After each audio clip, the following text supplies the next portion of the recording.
Hello વિદ્યાર્થી મિત્રો, ચાલો આજે આપણે ધોરણ 7માં લેસન નંબર 5 લાલચ બુરી બલા આ લેસન ભણવાના છે.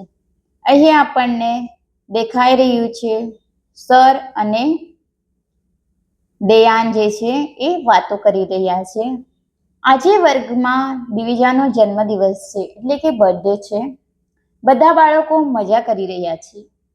દિવિજા બધાને ચોકલેટ આપે છે, પણ દેયાન દિવિજા જેટલા વિદ્યાર્થીઓને ચોકલેટ આપે છે એટલી જ વાર દિવિજા પાસેથી વારંવાર દેયાન જે છે એ પોતા માટે ચોકલેટ માંગે છે.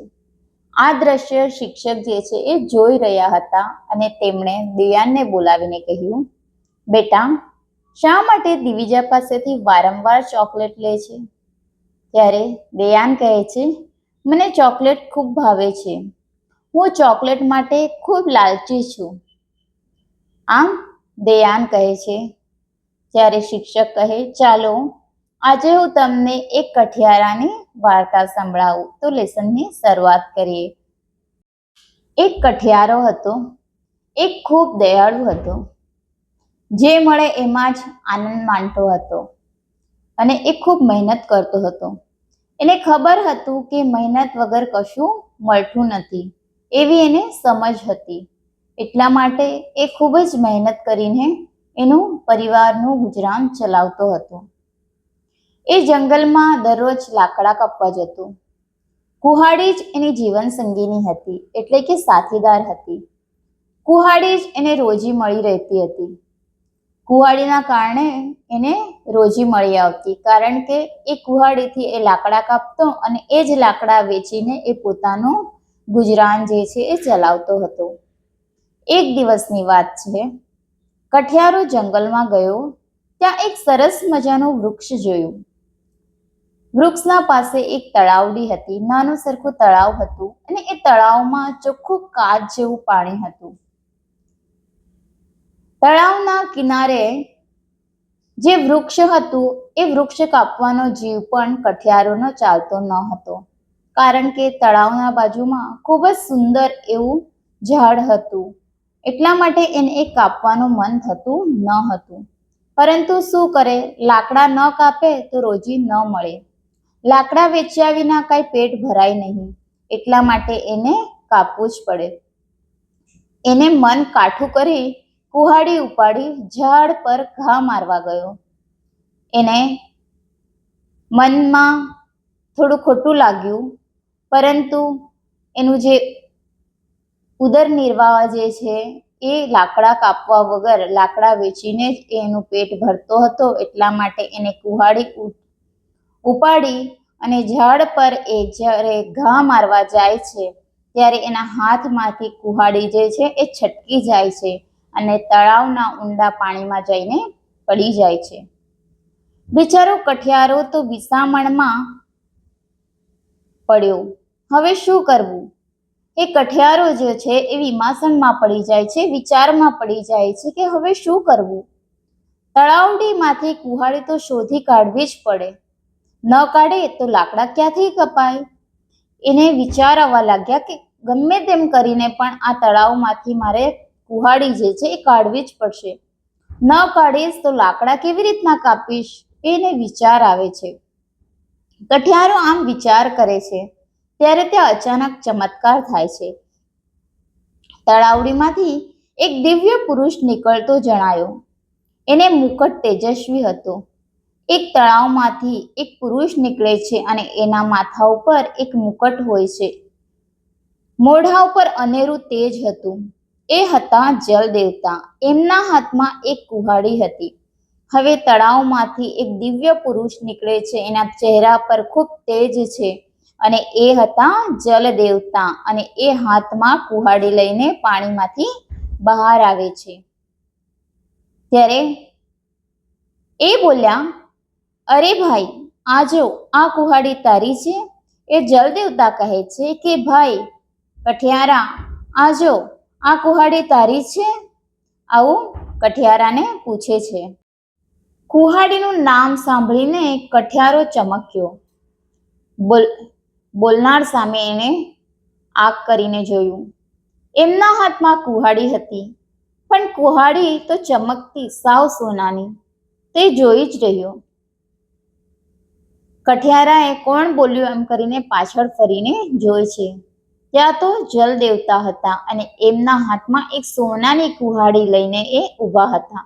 એટલે કઠિયારાની નજર જે છે એ કુહાડી પર પડે છે અને એ કુહાડી એ જોતો જ રહે છે. કેમ જોઈ રહે છે? લે આ તારી કુહાડી. હવે એ જલદેવતા કહે છે, આમ શું જોયા કરે છે? લે આ તારી જ કુહાડી છે. ત્યારે કઠિયારો કહે, ના, આ તો સોનાની કુહાડી છે, એ મારી ન હોય પ્રભુ. એ કહે છે કે આ કુહાડી જે છે એ સોનાની છે અને મારી કુહાડી સોનાની ન હતી. આ મારી કુહાડી નથી. આપ કોઈ દિવ્ય દેવતા છો. આ સોનાની કુહાડી મારે ન જોઈએ. એ કઠિયારો કહે છે કે મને એવું લાગે છે કે તમે દેવતા છો અને આ સોનાની કુહાડી મને જોઈતી નથી. અને દેવ જળમાં પ્રવેશી ગયા. આ સાંભળતાની સાથે જ દેવ જે છે એ જળમાં પાછા અદૃશ્ય થઈ ગયા. થોડી વાર થઈને એ ફરી જળદેવતા પાણીમાંથી બહાર નીકળ્યા. જળદેવતા છે એ પાણીમાંથી ફરી બહાર નીકળે છે અને કહે છે, અરે ભાઈ, જો આ તો જરૂર તારી જ હશે. ચાંદીની કુહાડી બતાવતા જળદેવતા બોલ્યા. હવે જળદેવતા જે છે એ ચાંદીની કુહાડી કઠિયારાને બતાવે છે અને કહે છે, આ તો ચોક્કસ તારી જ કુહાડી હશે, એવું જળદેવતા કહે છે. ત્યારે કઠિયારો કહે છે, ના, આ પણ મારી કુહાડી નથી. કઠિયારો કહે છે, ના દેવરાજ, આ પણ મારી નથી. જે વસ્તુ મારી નથી એને હું કેમ લઉં? કહે છે કે આ મારી વસ્તુ છે જ નહીં તો હું શું કામ લઉં? આભાર આપનો, પણ મને એ ન જોઈએ. મારે તો મારી અસલ કુહાડી જે તળાવડીમાં પડી છે એનો ખપ છે. કઠિયારો કહે છે કે તમે મને આપવા માટે આવ્યા એટલે માટે તમારો ધન્યવાદ, પરંતુ મને આ કુહાડી જોઈતી નથી. મને તો મારા પાસે જે હતી મારી અસલ કુહાડી જે છે અને એ તળાવમાં પડી છે એ જ કુહાડી મને જોઈએ છે અને એ જ કુહાડીનો મને ખપ છે. એ જ મારી જીવાદોરી છે. કહે છે કે એનો જ મને અફસોસ છે કે મારી આ કુહાડી પડી ગઈ અને એ જ કુહાડી મને જોઈએ છે અને એ જ કુહાડી જે છે મારી જીવાદોરી છે, કારણ કે આ જ કુહાડીથી હું લાકડા કાપીને મારું ઉદર નિર્વાહ જે છે એ ગુજરાન જે છે હું ચલાવું છું. અને દેવ ફરી તળાવડીમાં અદ્રશ્ય થયા.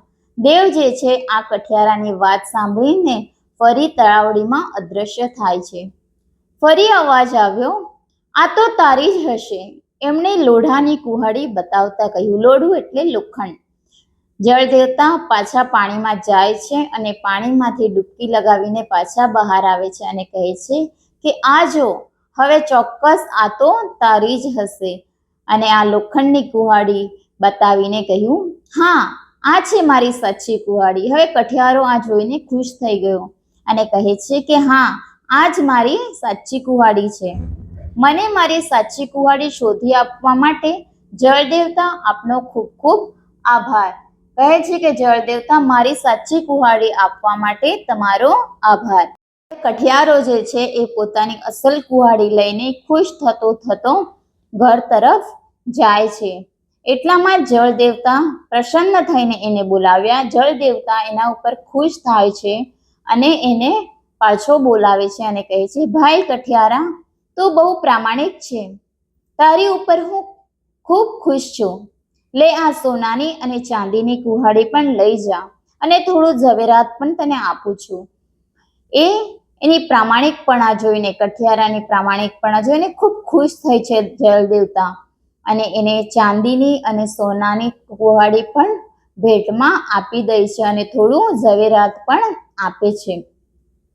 આ કઠિયારાને એવી પ્રામાણિકતાનું ફળ મળ્યું, એની દરિદ્રતા મટીને સુખી થયો. આ કઠિયારાની પ્રામાણિકતા જોઈને જલદેવતા ખૂબ પ્રસન્ન થાય છે અને સોનાની, ચાંદીની અને અનેક પ્રકારના ઝવેરાત પણ આપે છે. તેથી એની દરિદ્રતા એટલે કે ગરીબી દૂર થાય છે અને એ સુખી થઈ જાય છે. કઠિયારાને આવો સુખી ને ધનવાન થયેલો જોઈ એના પડોશીને આશ્ચર્ય થયું. એને કઠિયારા પાસેથી બધી વાત જાણી લીધી. હવે કઠિયારો જે છે એ ખૂબ સુખી થઈ ગયો છે. એને જોઈને પડોશીને આશ્ચર્ય થવા લાગ્યું કે આ દરિદ્રતામાં ગરીબીમાં જીવન જીવતો હતો અને આટલો ધનવાન ક્યારથી થઈ ગયો, શું કારણ શું છે?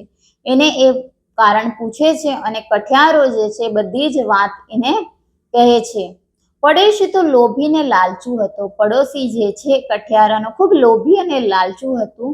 એણે વિચાર્યું, હું એ જંગલમાં એ તળાવને કિનારે જઈ લાકડા કાપીશ, મારી કુહાડી તળાવમાં નાખીશ, પછી દેવ આવશે એટલે સોનાની અને ચાંદીની કુહાડી મેળવી કઠિયારાની જેમ સુખી થઈશ. હવે એ પડોશી પણ વિચારે છે કે મારે પણ આ કઠિયારાના જેમ જ કરવું છે. એ એક દિવસ જંગલમાં જાય છે લાકડા કાપવા, અને લાકડા કાપતા કાપતા એ પોતાની કુહાડી જે છે એ હાથમાંથી છોડી દે છે અને પાણીમાં પડી દે છે.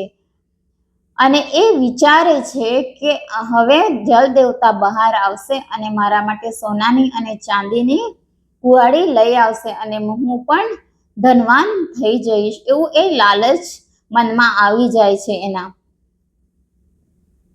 એ તો આવું વિચારી કુહાડી લઈ જંગલમાં ગયો. હવે એ આવું ખૂબ બધું વિચારીને એ જંગલમાં જાય છે અને તળાવના કિનારે જઈ ઝાડને ઘા મારવાનો દેખાવ કરી કુહાડી તળાવમાં ફેંકી પછી રડવા લાગ્યો. હવે એ ફક્ત એક્શન કરવા લાગ્યો કે એ પોતે લાકડા કાપે છે એવી એક્ટિંગ કરવા લાગ્યો અને લાકડા કાપતા કાપતા હાથમાંથી કુહાડી જે છે એ તળાવમાં છોડી દે છે અને પછી રડવા લાગે છે. અરે રે, મારી કુહાડી તળાવમાં પડી ગઈ, હવે શું કરું? હવે મારું જીવતર કેવી રીતે પસાર કરીશ? આમ બળાપો કરી રડવા લાગ્યો. હવે અમસ્તું રડે છે કારણ કે જલ દેવતા આવશે અને કુહાડી સોનાની ચાંદીની લઈને આવશે એવું એના મનમાં હતું. એટલા માટે એ જોરથી રડવા લાગે છે કે હું હવે તળાવમાં મારી કુહાડી જે છે પડી ગઈ છે અને હું શું કરીશ, મારું ગુજરાન કેવી રીતના ચલાવીશ? આમ કરીને એ રડવા લાગે છે. જળના દેવ એનો વિલાપ સાંભળી તળાવમાંથી બહાર આવ્યા. હવે એ રડતો જોઈને જલ દેવતા છે તળાવમાંથી બહાર આવે છે. એમના હાથમાં સોનાની ચમકતી કુહાડી હતી. જલ દેવતા હાથમાં સોનાની કુહાડી લઈને આવે છે અને બોલે છે, એ ભાઈ કેમ રડે છે? જો આ કુહાડી તો તારી નથી ને? કહે છે, શું કામ રડે છે? જો મારા હાથમાં કુહાડી, એ તારી કુહાડી છે, સોનાની કુહાડી. લાલચુ પડોશી તો આનંદથી ચિત્કાર કરી ઉઠ્યો અને આનંદનો પાર જ નહીં રહ્યો, ધીરજ પણ ન રહી એને. હવે સોનાની કુહાડી હાથમાં હતી એ જોઈને ખૂબ ખુશ થઈ ગયો અને આનંદથી ચિત્કાર કરી ઉઠ્યો, ખૂબ જોરમાં અવાજ કરવા લાગ્યો અને એનો આનંદનો પાર ન રહ્યો, ખૂબ ખુશ થઈ ગયો. ધીરજ અને એના શાંતિ પણ ન રહી. હા પ્રભુ, એ જ મારી કુહાડી, એવું એ કહેવા લાગ્યો. લગભગ જળ દેવતાના હાથમાંથી ઝૂંટવી લેવાનો પ્રયત્ન કરવા લાગ્યો. જળ દેવતાના હાથમાં જે કુહાડી હતી એ કુહાડી એ છીનવી લેવાનો પ્રયત્ન કરવા લાગ્યો. જળ દેવતા એનો લોભ પારખી ગયા અને જેવો એ પાસે આવ્યો કે જોરથી એને ધક્કો માર્યો. દેવે એને ધક્કો માર્યો. તું કઠિયારો નથી, કોઈ ધ્રુત છે. મૂર્ખ, તને એ ખબર નથી કઠિયારો કઈ કુહાડીથી લાકડા કાપે? હવે દેવ જે છે એને ઓળખી ગયા અને કહેવા લાગ્યા કે તું કઠિયારો નથી, તું કોઈ ધ્રુત છે, એટલે કે ધુતારો છે, લાલચી માણસ છે.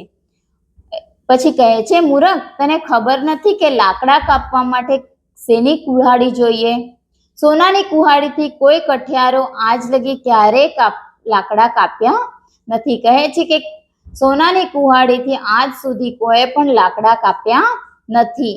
આમ મફતમાં સોનાની કુહાડીનો લોભ તને ક્યારેય સુખી નહીં કરે. હવે દેવતા કહે છે કે તને જે લોભ છે સોનાની કુહાડીનો, એ તને લોભ ક્યારે પણ સુખી કરી શકે નહીં. સુખી થવું હોય તો કઠિયારા વાપરે છે એવી લોઢાની કુહાડી ખરીદ ને એનાથી લાકડા કાપ, તો કઈ 2 પૈસા કમાઈશ. આમ લોભથી મફતનું લેવાની દાનત રાખીશ તો ભીખ માંગતો ફરીશ. કહેવા લાગ્યા કઠિયારાને કે તારે સુખી થવું હોય તો તારે લોઢાની એટલે જ કે લોખંડની કુહાડી જે છે એ ખરીદ અને એનાથી તું લાકડા કાપીને પૈસા કમાવ. આમ લોભથી ફક્ત મફતનું લેવાની દાનત જે છે, આદત જે છે એ મનમાં રાખીશ તો ભીખ માંગવા પડશે તારે, એવું એ જળ દેવતા કહે છે. જા, જેમ આવ્યો હતો એમ પાછો તારા ઘેર જા. કહે છે કે જેવી રીતના તું આવ્યો હતો જ એવી રીતના તું તારા ઘરે જા. સદબુદ્ધિ રાખજે ને લોભ છોડજે. હવે જળ દેવતા જતા જતા એને કહે છે કે સારા વિચાર, સદબુદ્ધિ એટલે કે સારા વિચાર મનમાં રાખજે અને લોભી વૃત્તિ જે છે એ છોડી દેજે, તો સુખી થઈશ, તો જ તું જીવનમાં સુખી થશે. આટલું બોલી જળ દેવતા અદ્રશ્ય થઈ ગયા. આટલું એને કહીને જળ દેવતા જે છે અદ્રશ્ય એટલે કે ગાયબ થઈ ગયા. પેલો પડોશી વિલે મોઢે ઘેર પાછો ફર્યો. પાછો એ પડોશી જે છે એ ખાલી હાથે પાછો ઘેર ફરે છે. આમ લાલચ બુરી બલા છે. એટલા માટે જ આ પાઠ પરથી આપણને એ જ બોધ મળે છે કે લાલચ કરવી જોઈએ નહીં. પ્રામાણિક બનીને આપણે રહીશું તો આપણું જીવન જે છે એ સુખી થશે, અને લાલચી બનીને આપણે જીવન જીવવા માંગશું તો ભીખ માંગવાની વારી આવશે. ધન્યવાદ.